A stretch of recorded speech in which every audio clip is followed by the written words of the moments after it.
During the application stage, there are 3 steps we're going to work through as we prepare your file for underwriting. The first step is to gather the details of your application and have a consultation prior to proceeding. The order in which we accomplish this really doesn't matter. You can work through and submit your application details, and then we can follow up with a consultation or vice versa.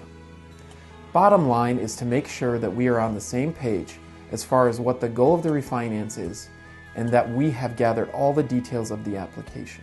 The second step of this process will be to prove these details. This is where I come in. Once we have our consultation, I will provide you with a detailed list of exactly what we need to gather that proves the detail of your application and satisfies those investor guidelines.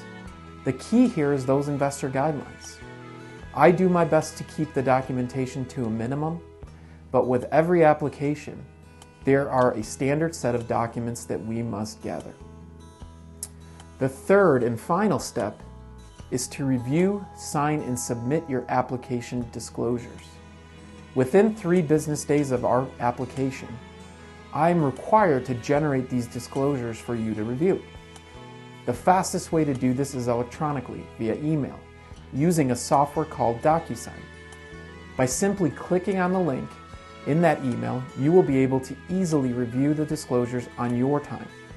Signing and submitting your disclosures back to me is as easy as a click of a few buttons once inside the DocuSign software.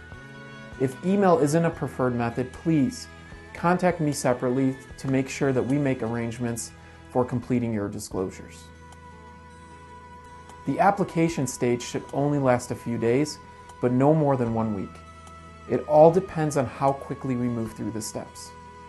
Once we have gathered your application details, the supporting documentation, and have fully executed disclosures, we're ready to proceed to the next stage in the refinance process.